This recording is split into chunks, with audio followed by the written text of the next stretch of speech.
ماہنامہ دریافت سے انتخاب کی سیریز کے سلسلے میں قمر جمیل صاحب کا مضمون ہیگل کی جمالیات، تلخیص و ترجمہ قمر جمیل، عمارت سازی کے 12 مضامین ماہنامہ دریافت میں شمارہ نمبر 4 میں شائع ہوئے تھے۔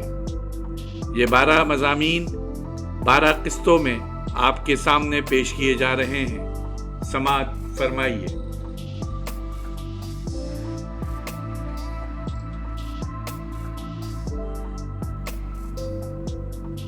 یونانی عمارت سازی میں یہ بات سب سے زیادہ اہم ہے کہ کھمبے زمین سے زاویہ قائمہ بنائیں، اور اس انٹیبلیچر سے بھی جو ان پر رکھا جاتا ہے۔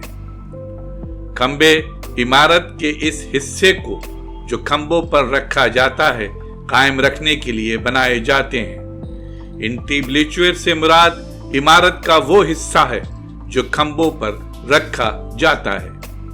یونانی عمارت سازی میں ایک طرف زمین سے اور دوسری طرف انٹیبلیچر سے زاویہ قائمہ بناتے ہیں، کیونکہ قانون کشش ثقل کے نقطۂ نظر سے انٹیبلیچر کے لیے محفوظ بات یہ ہے کہ وہ کھمبوں سے زاویہ قائمہ پر رکھا ہوا شتیر ان کھمبوں کی قطار پر رہ سکتا ہے جن کی بلندی برابر ہو۔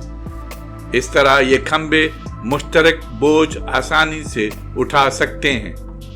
یہ کھمبے ایک طرف بوجھ اٹھاتے ہیں اور دوسری طرف چہار دیواری بنانے میں حصہ بھی لیتے ہیں۔ کلاسیکی عمارتوں میں دیواریں اس طرح بنائی جاتی ہیں کہ ان سے یہ ظاہر ہو کہ دیواروں کا مقصد چہار دیواری کی تعمیر ہے۔ اس لیے یونانی مندر کے مرکزی ہال میں جہاں بت رکھا جاتا تھا وہاں خوبصورتی کا تقاضا یہ تھا کہ اسے کھلا چھوڑ دیا جائے، یا دیواروں کے ذریعے چھت نہ فراہم کی جائے بلکہ اس کے لیے کوئی علیحدہ انتظام ہو۔